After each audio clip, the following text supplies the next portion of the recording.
4월 12일 금요일 아침입니다. 십자가의 주님의 사랑관회가 사랑하는 교들과 함께 하기를 축복합니다. 마태복음 27장입니다. 마태복음 27장 32절에서 44절 말씀입니다.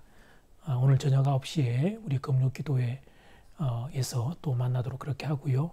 32절 마태복음 27장 32절부터 제가 봅니다. 나가다가 시몬이란 구레네 사람을 만나매 그에게 예수의 십자가를 억지로 지고 가게 하였더라.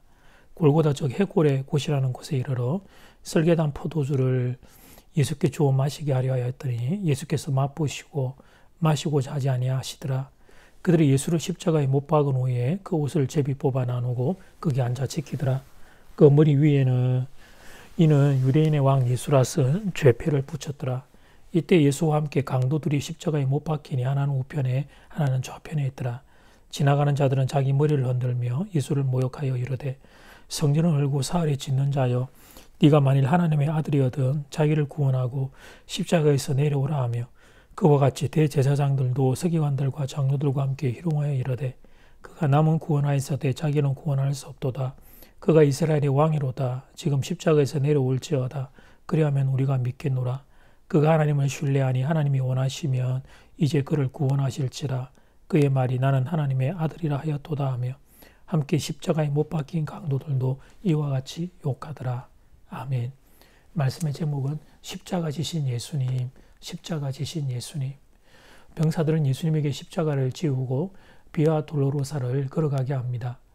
총독 관저로부터 골고다 언덕까지는 대략 600m 정도 된다고 합니다. 혹독한 고문을 당하셨기 때문에 예수님은 무거운 십자가를 지고 갈 힘이 부족했습니다.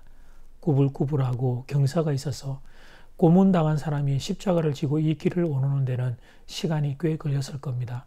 뿐만 아니라 여러 번 쓰러졌을 것입니다.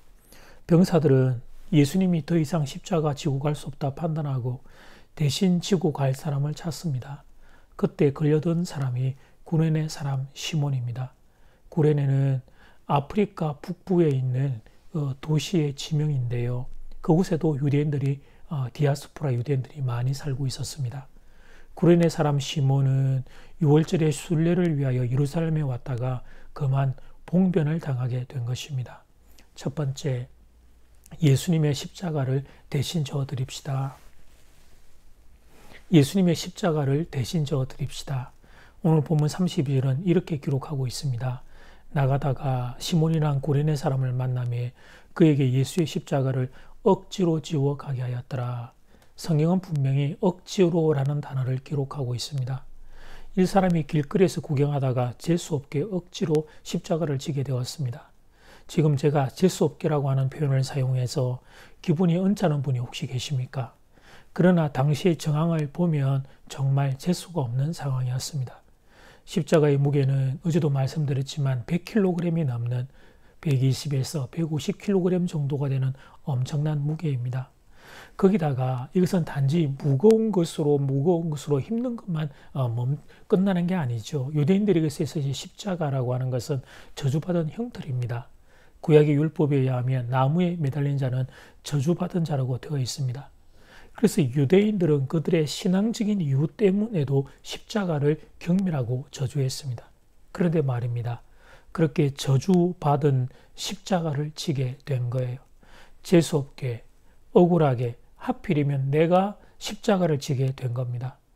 이런 경우에는 원래 이 십자가의 주인공인 예수를 더욱 미워할 수밖에 없어요.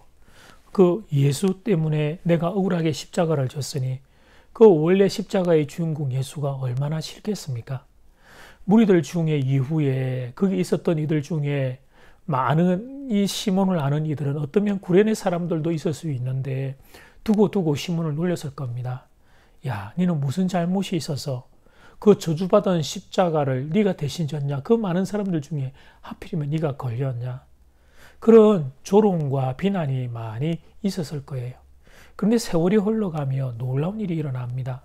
예수를 미워하고 욕해야 정상일 이 사람이 정반대로 바뀐 것입니다. 사도 바울이 자신의 사랑하는 사람들에게 안부 인사를 하고 있는 로마서의 마지막 장인 로마서 16장 13절을 보면 이런 말씀이 기록되어 있습니다. 주 안에서 택하심을 입은 루포와 그의 어머니에게 문안하라. 그의 어머니는 곧 내 어머니라. 여기에 루포라는 낯선 단어가 나오죠. 루포는 구레네 사람 시몬의 아들입니다. 근데 그 시몬의 아들인 이 루포가 사도 바울과 밀접한 관계 가운데 있어요. 초대교회의 중요한 인물이 되어 있는 겁니다. 그러니까 구레네 시몬은 억지로 졌던 십자가를 통해 예수님을 더 깊이 만난 것입니다. 그 정도가 아니라 사도 바울이 지금 로마서 16장에서 고백하기를 루포의 어머니가 내 어머니라고 말합니다. 여러분, 그 루포의 어머니는 누굽니까? 바로 오늘 구레네 사람 시몬의 아내입니다. 그런데 사도 바울이 나의 영적인 어머니라고 고백할 정도입니다. 놀라운 일이 일어난 겁니다. 이 가정에 놀라운 일이 일어난 것입니다.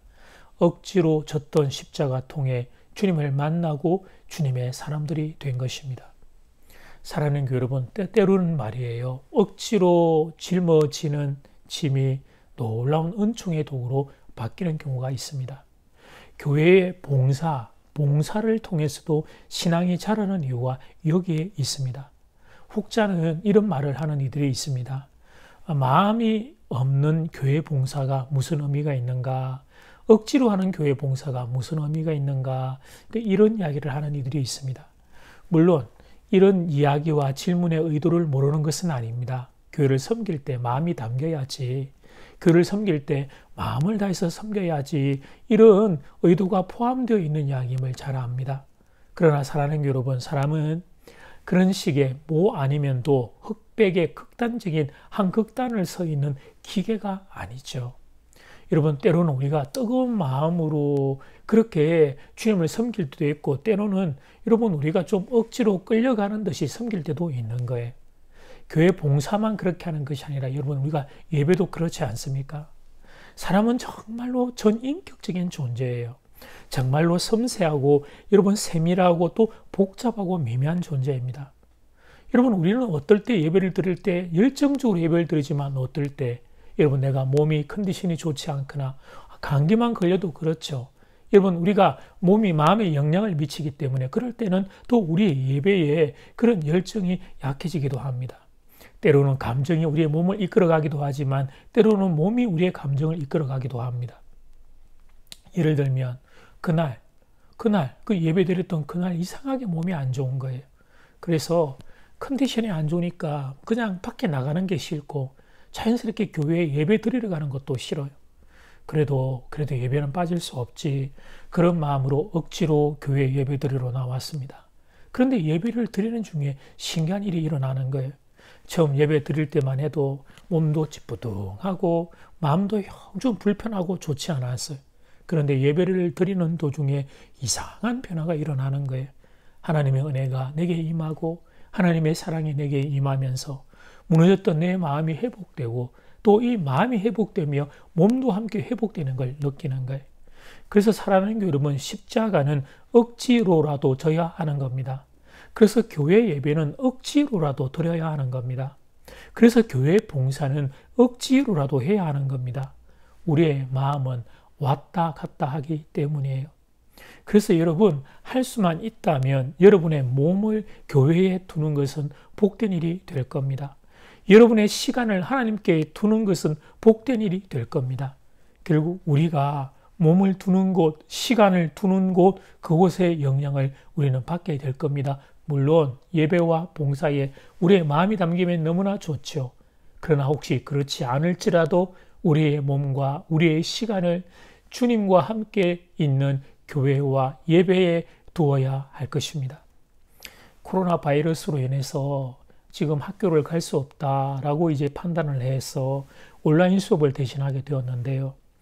이 일과 관련해 부모님들의 참 많은 걱정들이 있으리라 생각합니다. 그 중에 하나가 아마도 이런 걱정이 아닐까 싶어요. 그동안 아이들 컴퓨터를 본다든지 스마트폰을 보는 그 시간들을 부모님들이 어떻게 하면 좀 그 시간들을 줄일까, 그렇게 참 많이 고민하고 실험해 왔을 거예요. 길고도 참 긴 지루한 실험을 해왔을 겁니다. 그래서 뭐 예를 들면 아이들과 이렇게 약속을 하기도 있을 거예요. 한 2시간 공부하면 그러면 한 30분 정도 컴퓨터하고 게임할 수 해줄게. 뭐 이런 실험들을 해왔을 거예요. 할 수만 있다면 아이들을 컴퓨터와 스마트폰에서 떨어뜨려 놓으려고 하는 실험이었죠. 자녀들을 정말 사랑하는 지혜로운 부모님들은 다들 이 실험을 하셨을 겁니다. 그 영상을 가까이 하면 이 책을 가까이 할 수 없고 여러 가지 이유로 그런 어떤 실험들을 하셨을 거예요. 그런데 이제 온라인 수업을 이렇게 하게 되면 아이들이 계속해서 컴퓨터를 봐야 하고 또 그것이 아이에게 나쁜 습관이 되면 어떻게 하나 그렇게 염려들이 많이 생길 겁니다. 이건 정말 고민해야 될 주제가 맞겠죠. 자녀들을 사랑하는 지혜로운 부모라면 당연히 고민을 하게 될 거예요. 왜 그렇습니까? 내 몸, 여러분 내 시선, 내 시간을 두는 곳이 결국 그 사람의 인생에 영향을 미치기 때문입니다. 주님 안에 사랑하는 여러분, 억지로라도 십자가를 지십시오. 억지로라도 교회에 오십시오. 억지로라도 기도의 자리에 앉으십시오. 그 시간만큼 여러분은 예수님의 은혜를 입게 될 것입니다. 두 번째, 예수님을 왕으로 모시고 삽시다. 예수님을 왕으로 모시고 삽시다. 십자가 위에 붙어있는 죄패에 주목합니다. 거기에는 이 사람은 유대인 왕 예수라 이렇게 적혀 있었어요. 왕을 자처한 죄로 십자가의 형을 받았다는 의미입니다. 물론 이것은 당시에 그들이 예수님을 조롱하는 것이었지만 그 조롱 가운데 사실 중요한 비밀이 담겨 있죠. 예수님이 십자가의 고난을 당하고 있는 그 현장의 참 아이러니 중에 하나예요. 왕을 자처했다라고 하는 이유로 십자가에 달려 죽으신 그분이 사실은 왕 중에 왕이시니까요. 우리 주님은 십자가에 달려 죽으심으로써 위대한 왕으로서 영원한 왕으로서 해야 될 가장 위대한 일을 하신 겁니다. 주님은 인간의 몸을 입고 이 땅에 오셔서 가장 낮은 자리에 이르셨습니다. 십자가에 달려 죽는 것은 인간으로서 당할 수 있는 최악의 죽음이었어요. 그렇게 스스로 종이 되어 모든 일을 위하여 죽는 길을 택하신 그 주님을 하나님은 다시 부활로 살려 일으켜 주시고 모든 이름 위에 뛰어난 이름을 주십니다. 초대교회 교인들은 이 사건을 찬송가로 만들어 불렀어요. 그 찬송가 가사가 빌립보서에 기록되어 있는데 빌립보서 2장 6절에서 11절 말씀, 사도 바울이 가장 먼저 이제 이 가사를 고백했죠. 그는 근본 하나님의 본체시나 하나님과 동등됨을 취할 것으로 여기지 아니하시고 오히려 자기를 비워 종의 형체를 가지사 사람들과 같이 되셨고 사람의 모양으로 나타나사 자기를 낮추시고 죽기까지 복종하셨으니 곧 십자가에 죽으심이라. 이러므로 하나님이 그를 지극히 높여 모든 이름 위에 뛰어난 이름을 주사 하늘에 있는 자들과 땅에 있는 자들과 땅 아래에 있는 자들로 모든 무릎을 예수의 이름에 꿇게 하시고 모든 입으로 예수 그리스도를 주라 시인하여 하나님 아버지께 영광을 돌리게 하셨느니라. 예수 그리스도 그분은 온 인류의 왕이십니다. 그렇기 때문에 예수님은 온 인류의 왕이시기에 바로 내 인생의 왕이 되는 분이십니다. 우리는 왕과 백성의 개념을 사실 잘 알지는 못하죠.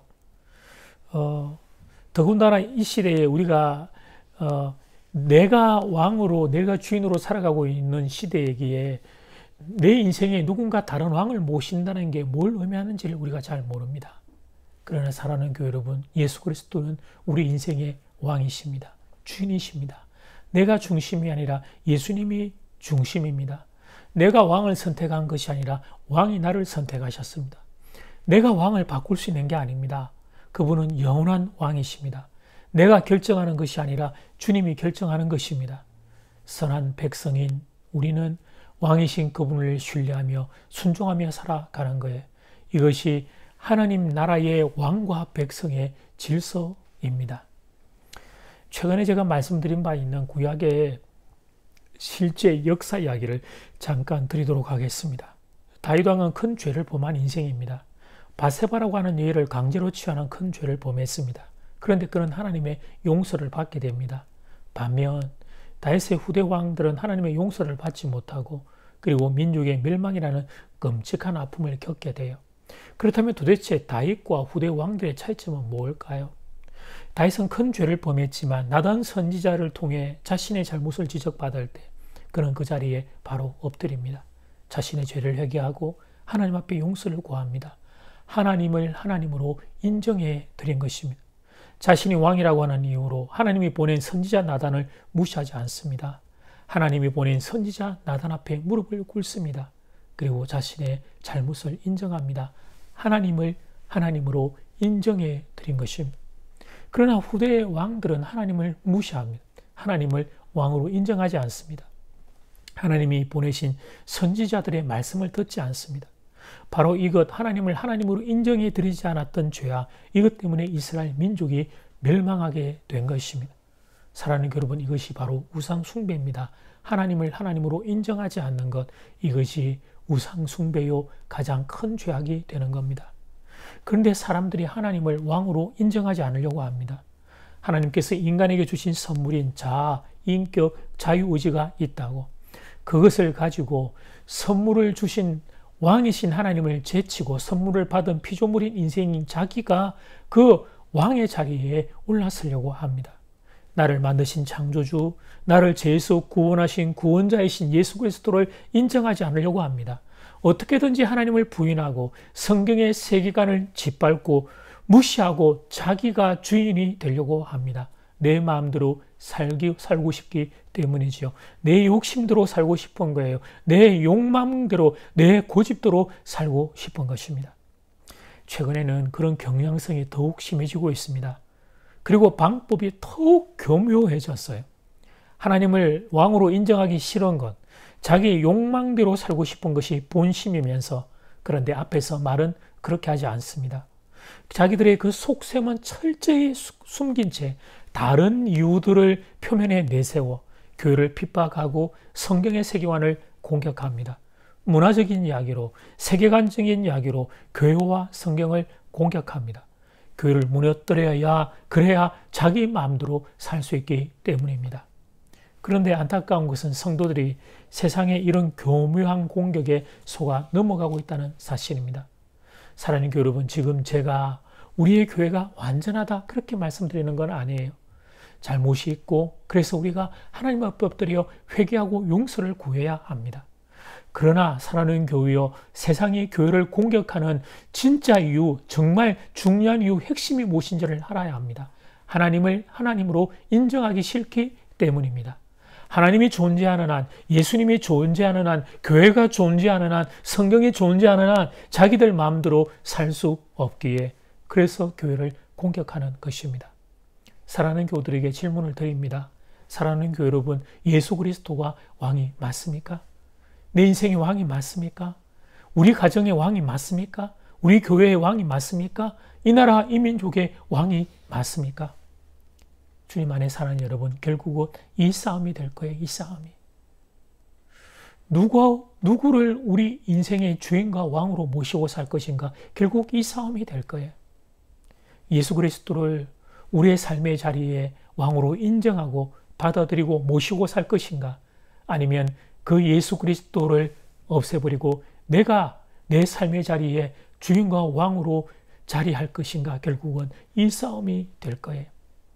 예수 그리스도와 예수님의 십자가를 정확하게 만난 사람은 내가 죄인인 것을 알고, 그런데 그 예수 그리스도가, 창조주이신 예수 그리스도가 나를 위하여 십자가에 몸짓고 피 흘려 모든 걸 내어 나를 구원해 주신 구원자인 것을 알게 되는 이들은 고개를 숙여 예수님을 왕으로 모시고 살게 될 겁니다. 십자가에서 내 죄를 대신해 모든 고통을 받아주신 예수님을 제대로 만난 사람은 나의 자아를 죽이고 예수님을 인생의 주인으로 모시게 될 겁니다. 바라기는 2020년 고난주간을 통과하며 여러분에게 이 고백이 있게 되기를 바랍니다. 예수님이 제 인생의 주인이십니다. 예수님이 저희 가정의, 우리 교회의, 이 나라 이 민족의 주인이며 왕이십니다. 이 고백이 여러분 가운데서 터져 나오게 되기를 주 이름으로 축복합니다. 기도드리겠습니다. 억지로 졌던 십자가를 통해 온 가정이 예수님을 더 가까이 만나게 했던 구레네 사람 시몬처럼 주님, 저희 가정도 그렇게 되기를 소원합니다. 교회를 다니며 보내는 그 모든 시간을 통해 예수님을 더 가까이 만나는 시간 되기를 간절히 소원합니다. 우리 가족 모두의 구원을 허락해 주시옵소서. 그리고 모든 것의 왕이 되시는 예수님을 오늘 이 시간 저도 고백합니다. 예수님이 왕이십니다. 제 인생의 왕이십니다. 제 가정의 왕이십니다. 우리 교회의 왕이십니다. 그리고 이 나라 이 민족의 왕이십니다. 이번에 이 나라에서 세워지게 되는 지도자들, 예수님을 왕으로 인정하는 자들이 지도자로 세워지게 되기를 간절히 소원합니다. 예수님 이름으로 기도드립니다. 아멘. 하늘에 계신 우리 아버지여, 이름이 거룩히 여김을 받으시오며 나라가 임하시오며 뜻이 하늘에서 이루어진 것 같이 땅에서도 이루어지이다.